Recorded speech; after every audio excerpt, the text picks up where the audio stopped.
बाप है सर्व संबंधों के प्यार की सैकड़ी। एक मीठे माशूक को याद करो तो बुद्धि सब तरफ से हट जाएगी। बाबा है सर्व संबंधों के प्यार की साथी। दुनिया में भी जो भी संबंध है उससे ज्यादा संबंध प्यार बाबा हमें दे रहा है। उनके प्यार में कमी हो सकती है, दुनिया वाले में जो भी संबंध है उनके प्यार में कमी हो सकती है, पर बाबा के प्यार में कभी कमी नहीं होगी। तो हमें उसको प्यार से याद करना है, बुद्धि योग सब बातों से हटाकर बाबा में लगाना है। प्रश्न, परमातीत बनने का सहज पुरुषार्थ व युक्ति कौन सी? उत्तर है, भाई भाई की दोस्ती को पक्का करने का पुरुषार्थ करो। बुद्धि से एक बाप के सिवाय और सब कुछ भूल जाए।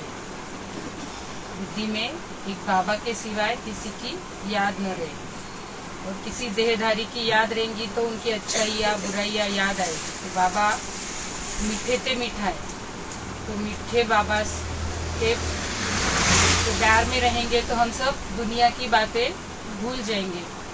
कोई भी देहधारी संबंध याद न आए तो परमातीत अवस्था हमारी जल्दी बन जाएगी। अपने को आत्मा भाई भाई समझना यही पुरुषार्थ की मंजिल है।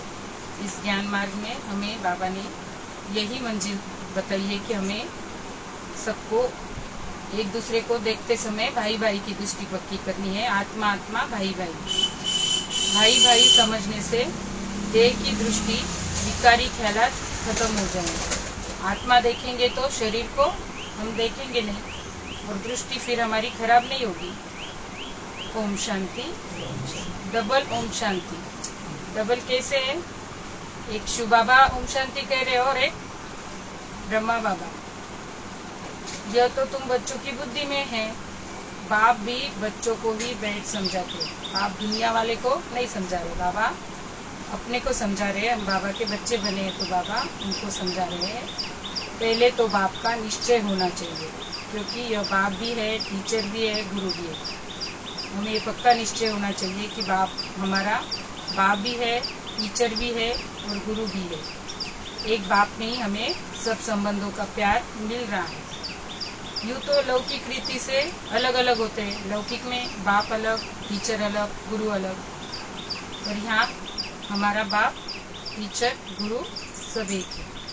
टीचर जवानी में किया जाता है, जब हम पढ़ाई पढ़ते हैं तो टीचर हमें पढ़ाते हैं, और गुरु 60 वर्ष की आयु के बाद करते हैं।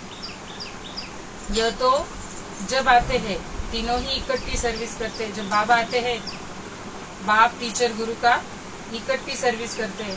कहते हैं छोटे बड़े सब पढ़ सकते हैं। यहाँ बड़े बूढ़े सब एक साथ एक पढ़ाई पढ़ सकते हैं। बच्चों की ब्रेन अच्छी फ्रेश होती है। यह तो बच्चे समझ गए। छोटे बड़े सब जीव की आत्मा जरूर है। छोटे बड़े सभी में आत्मा जरूर है। आत्मा जीव में प्रवेश करती है। आत्मा और जीव में फर्क तो है ना, शरीर अलग और आत्मा अलग है। यहाँ तुम बच्चों को आत्मा और परमात्मा का ज्ञान दिया जाता है। दुनिया में भी आत्मा और परमात्मा का ज्ञान दे रहे, और उनको स्पष्टता नहीं है वहाँ पे। आत्मा तो अविनाशी है। आत्मा यहाँ हमें बाबा ने पढ़ाया है कि आत्मा अजर अमर अविनाशी है। आत्मा को कोई काट नहीं सकता, कोई जला नहीं सकता। बाकी शरीर या भ्रष्टाचार से पैदा होता है, वहाँ तो भ्रष्टाचार का नाम ही नहीं होता है। वहाँ योग बल से शरीर अच्छा मिलता है, तंदुरुस्त मिलता है। गाया जाता है संपूर्ण निर्विकारी दुनिया। वो दुनिया कैसी है? संपूर्ण निर्विकारी है। श्रेष्ठाचारी और भ्रष्टाचारी अक्षर है ना। यह सब बातें बाप ही समझाते हैं। सब बातें हमें बाबा समझा रहे हैं। दुनिया में कोई भी हमें ऐसा समझाने वाला नहीं है। बच्चों को सिर्फ यह पक्का निश्चय हो जाए कि हम आत्माओं को बाप हमको पढ़ाते हैं। हमें अभी ये निश्चय होना चाहिए कि सभी आत्माओं का पिता, परम पिता परमात्मा हमको पढ़ा रहे हैं। दुनिया वाले उसको मंदिरों में, मस्जिदों में जाकर ढूंढ रहे, पर बाबा खुद आकर हमको ज्ञान दे रहा है, समझा रहा है। बाप आते ही है पुरुषोत्तम संगम युग। तो इससे सिद्ध होता है कि कनिष्ठ से पुरुषोत्तम बनाते हैं। बाबा अभी संगम युग पर आ रहे हैं। जब हम कनिष्ठ बन गए तो हमको उत्तम बनाने बाबा अभी पुरुषोत्तम संगम युग पर आए हैं। यह दुनिया ही कनिष्ठ तमो प्रधान है। इसको रौरव नर कहा जाता है। अब हमको वापिस जाना है, इसलिए अपने को आत्मा समझो। हम जब खुद को शरीर समझेंगे तो हम वापिस नहीं जा सकते। जब हम आत्मा को पावन बनाने आया है बाबा, शरीर को पावन बनाने नहीं आया। जब आत्मा पावन बन जाएंगी तो बाबा हमें अपने घर स्वीट होम ले जाएगा। उसके लिए बाबा यहाँ आया है। हम भाई भाई है, यह पक्का निश्चय कर लो। हमको शरीर का भान निकाल देना है और हम आत्मा भाई भाई है, यह पक्का निश्चय करना है। इसकी प्रैक्टिस हमें रोज करनी है। यह देह तो रहेगी नहीं, फिर विकार की दृष्टि खलास हो जाएगी। जब देह नहीं रहेंगी तो विकारी ख्यालात भी नहीं आएंगे। आत्मा भाई भाई की दृष्टि पक्की हो जाएगी। यह बड़ी मंजिल है। यही बड़ी मंजिल है कि हमको हम शरीर नहीं है, हम आत्मा है। इसकी पढ़ाई, इसकी प्रैक्टिस करनी है। इस मंजिल पर बहुत थोड़े पहुंच सकते हैं। बाबा कह रहे ये मेहनत है, इसमें बहुत थोड़े आगे बढ़ सकते हैं। मेहनत है इसमें। एक तरफ बाबा कहते हैं मेहनत और एक तरफ कहते हैं बाबा की सहज है। सिर्फ हम क्या सहज है कि हमको शरीर नहीं समझना है। जब आप अपने आप को आत्मा समझेंगे तो हमको ये जो है आत्मा समझने का वो मेहनत नहीं लगेगी, उसमें सहज हो जाएगा। पिछाड़ी में कोई भी चीज याद न आए, इसको कहा जाता है कर्मातीत अवस्था। जब हमारा अंतिम समय आएगा तब कोई भी चीज की याद नहीं आएगी, तब हमारी अवस्था कर्मातीत पे जाएगी। तो उसके लिए अभी से हमें प्रैक्टिस करनी है कि हम आत्मा है, हम यह शरीर नहीं है। इस शरीर को ही हम अपना समझ बैठे।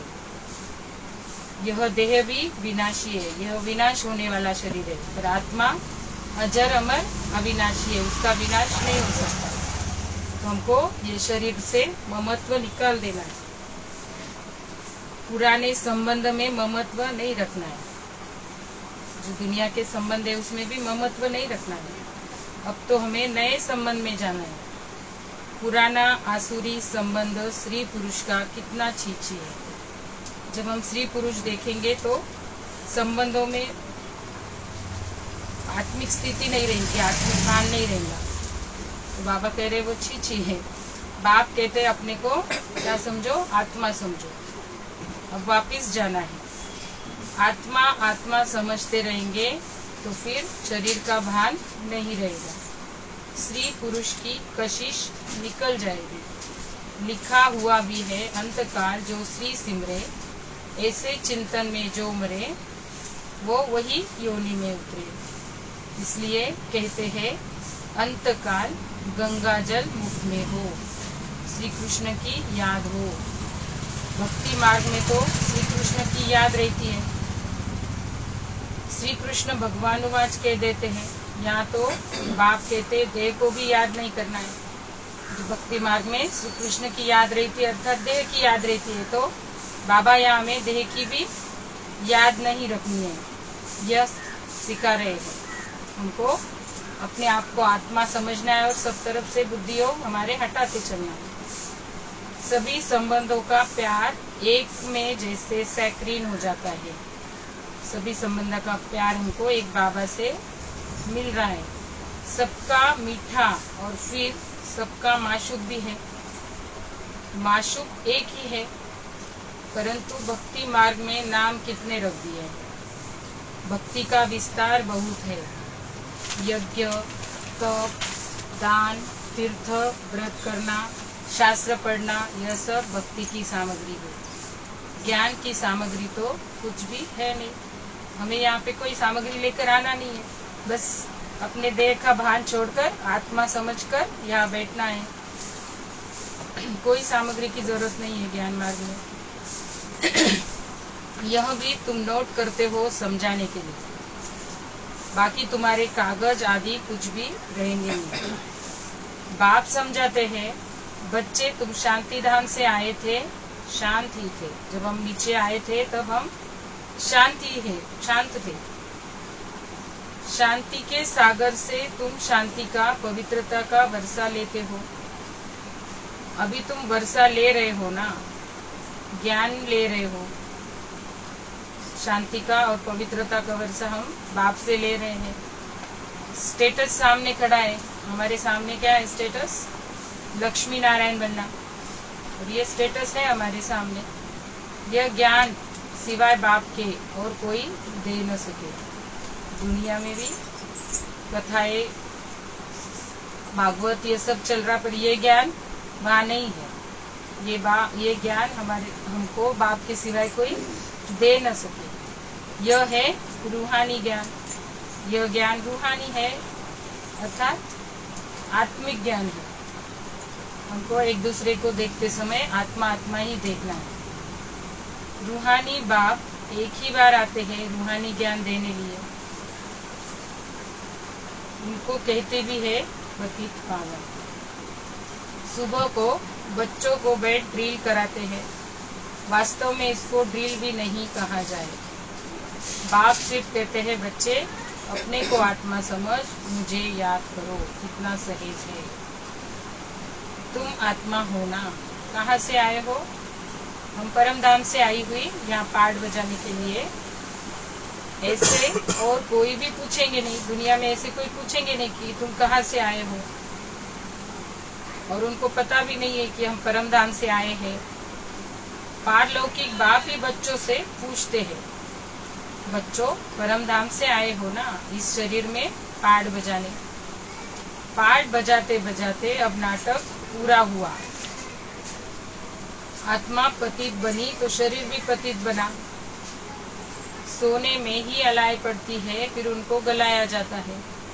वो सन्यासी लोग ऐसे अर्थ कभी नहीं समझाएंगे। वो तो ईश्वर को जानते ही नहीं। वो ब्रह्म तत्व को ही ईश्वर समझ बैठे, वो ईश्वर को जानते ही नहीं, तो वो ये अर्थ नहीं समझा सकते। बाप से योग रखो यह मानते ही नहीं। बाप जो सिखलाते हैं वो और कोई सिखला न सके। इसमें तो प्रैक्टिकल में मेहनत करनी होती है। बाप तो कितना सहज करके समझाते हैं। क्या सहज करके समझा रहे कि खुद को आत्मा समझो और मुझे याद करो। गाते भी है, पतित पावन है, सर्वशक्तिमान है। उसे ही श्री श्री कहा जाता है, और श्री कहा जाता है देवताओं को। उनको शोभता है, देवताओं को श्री शोभता है। उन्हों की आत्मा और शरीर दोनों पवित्र है। देवताओं की आत्मा भी पवित्र है और शरीर भी पवित्र है। आत्मा को तो कोई निर्लेप कह न सके।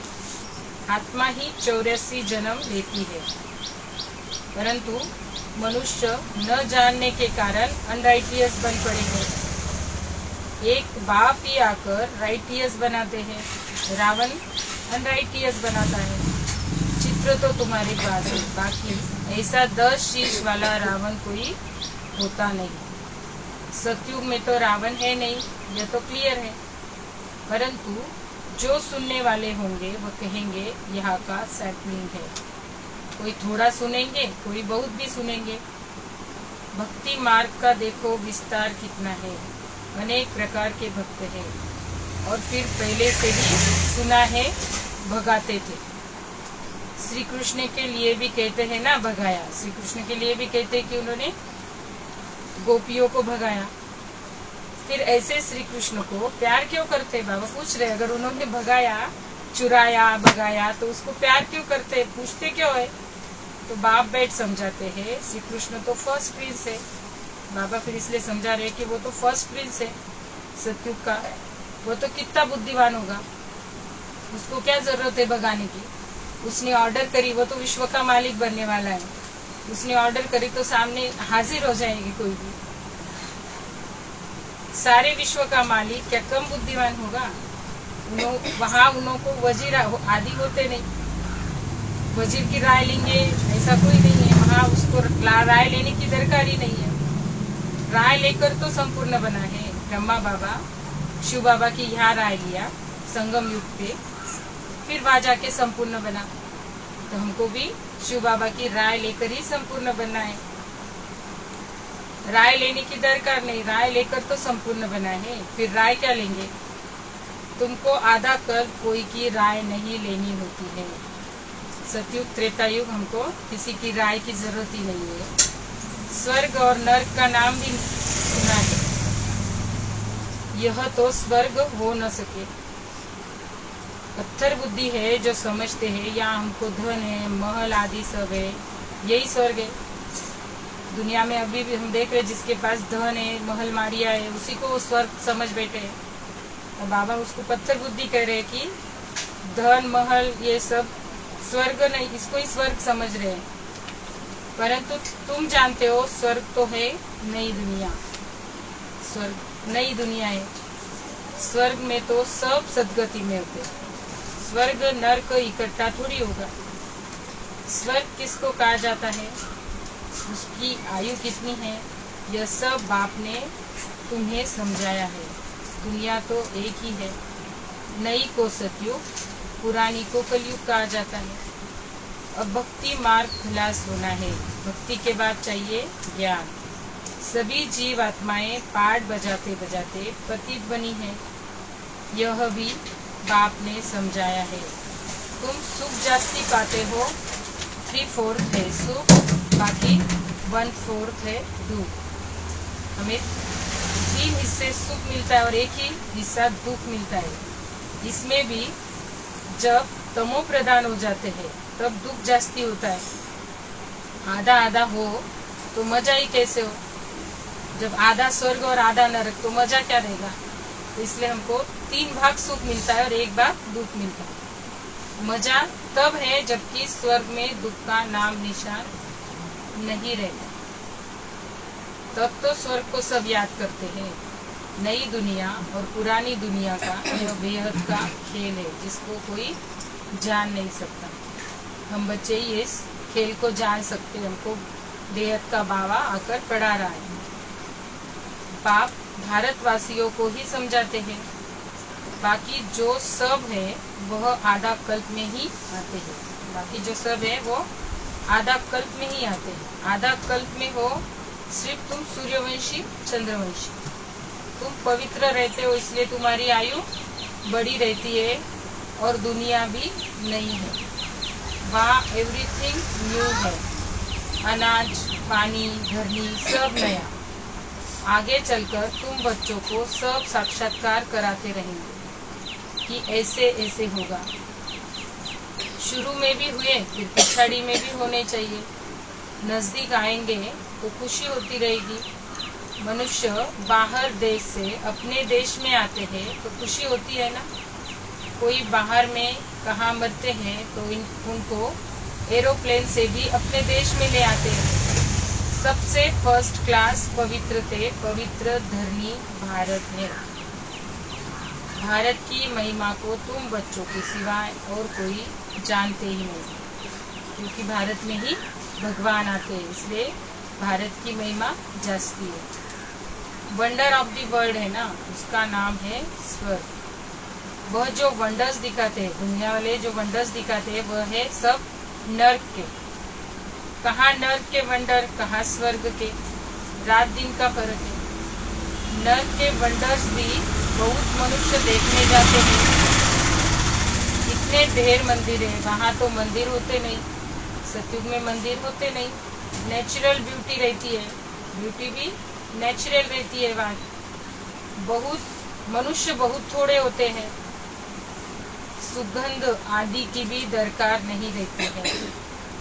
हर एक को अपना अपना फर्स्ट क्लास बगीचा रहता है, फर्स्ट क्लास फूल होते हैं। वहाँ की तो हवा भी फर्स्ट क्लास होगी, गर्मी आदि कभी तंग नहीं करेगी। जैसे अभी गर्मी हमको तंग कर रही है, सभी कह रहे हैं कि बहुत गर्मी है, तो वहाँ सदैव बाहरी मौसम रहेगा, अगरबत्ती की भी दरकार नहीं। स्वर्ग का तो नाम सुनते ही मुख पानी होता है। तुम कहेंगे ऐसे स्वर्ग में तो झट पहुँचे, क्योंकि तुम स्वर्ग को जानते हो, परंतु फिर दिल कहती है, हमको अब लग रहा है कि हम अब चले जाए स्वर्ग में, परंतु फिर दिल कहता है अभी तो हम बेहद के बाप के साथ है, अभी हम बाप के साथ है, बाप हमको पढ़ा रहा है। सतयुग में वो प्यार नहीं है, हीरो के महल रहने वाले हैं, सुख भरपूर रहने वाला है, पर बाप का प्यार नहीं रहने वाला है। तो ऐसा चांस फिर बार बार थोड़ी मिलने वाला है। अभी हम बेहद के बाप के साथ है, तो दिन भर हमें बेहद के बाप के साथ रहना है, उसी नशे में रहना है। ऐसा चांस इस संगम युग पर ही हमें मिलता है। अभी तो हम बेहद के बाप के साथ है, बाप पढ़ाते हैं, ऐसा चांस फिर थोड़ी मिलेगा। यहाँ मनुष्य मनुष्य को पढ़ाते हैं, बाहर देवताओं को पढ़ाएंगे, यहाँ तो बाप पढ़ाते हैं। जो सर्वोच्च सत्ता है वो हमको पढ़ा रही है, इसका हमको दिन भर नशा रहना चाहिए। रात दिन का फर्क है, कितनी खुशी होनी चाहिए कि स्वयं भगवान हमको पढ़ाने आ रहा है, इसकी खुशी हमको दिन भर होनी चाहिए। 84 जन्म भी तुमने लिए हैं, तुम ही वर्ल्ड की हिस्ट्री ज्योग्राफी को जानते हो कि हमने तो अनेक बार यह राज्य लिया, फिर रावण राज्य में आए। अब बाप कहते हैं तुम एक जन्म पवित्र बनो तो 21 जन्म तुम पावन बन जाएंगे। बाबा हमें इस संगम युग का जो एक जन्म है, उसी एक जन्म में हमको पवित्र बनने को कह रहे, तो इसके रिटर्न में बाबा हमको 21 जन्म पावन बनाने वाला है। तो हम क्यों नहीं बनेंगे? हम अगर एक जन्म पवित्र रह सकते तो हम 21 जन्म पावन बनेंगे, ये फिक्स है। परंतु माया ऐसी है, भाई बहन की भी दाल नहीं गलती, कच्चे रह जाते।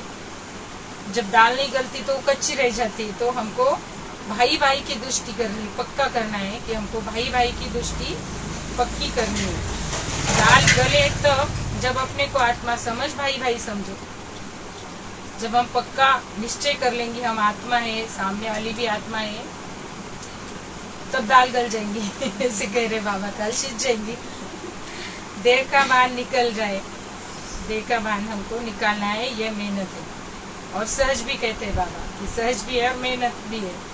सहज क्यों है कि हम खुद को आत्मा समझकर बैठेंगे तो हमको ये बातें सब सहज लगेंगी, और देह का भान आ जाएगा तो ये बातें सब हमको मेहनत लगेंगी। इन सब बातों में कोई को कहेंगे बहुत डिफिकल्ट है तो उनकी दिल हट जाएगी, इसलिए इसका नाम ही है सहज याद। ज्ञान भी सहज है, 84 के चक्र को जानना है, पहले बाप का परिचय देना है।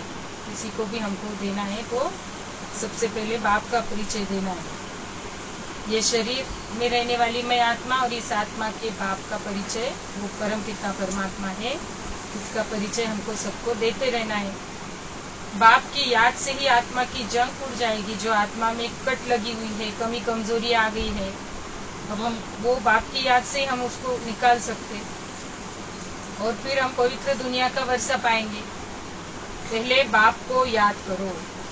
बाप का प्राचीन योग ही कहते हैं, भारत का प्राचीन योग ही कहते हैं, जिससे भारत को विश्व की बादशाही मिलती है। प्राचीन कितने वर्ष हुए? तो लाखों वर्ष कहते हैं। तो लाखों वर्ष का ये ड्रामा नहीं है, ये तो 5000 वर्ष की बात है। और लाखों वर्ष कहते हैं दुनिया वाले। वही राजयोग फिर से बाप सिखला रहे हैं, इसमें मूंझने की दरकार ही नहीं। पूछा जाता है तुम आत्माओं का निवास स्थान कहाँ है, तो कहेंगे हमारा निवास स्थान भ्रुकुटी है। तो आत्मा को ही देखना पड़े। यह ज्ञान तुमको अभी मिलता है, अभी संगम युग पर ही हमको बाबा आकर यह ज्ञान दे रहा है, फिर वहाँ ज्ञान की दरकार ही नहीं रहेगी।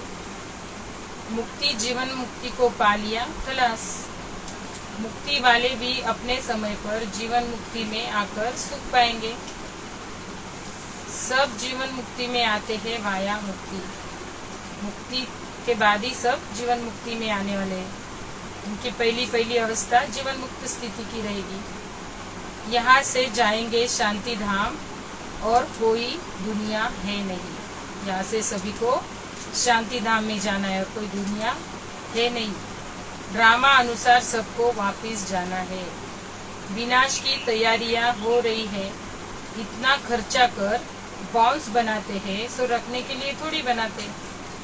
बारूद है ही विनाश के लिए। सतयुग त्रेता में यह चीजें होती नहीं।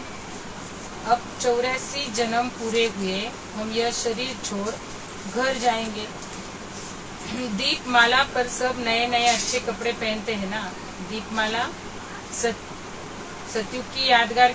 हम यहाँ भी दिवाली मनाते हैं, तो हम अच्छे अच्छे कपड़े पहनते हैं। तो सतयुग में हमको शरीर अच्छा मिलने वाला है और हमारी आत्मा की जोत जगी हुई रहेगी।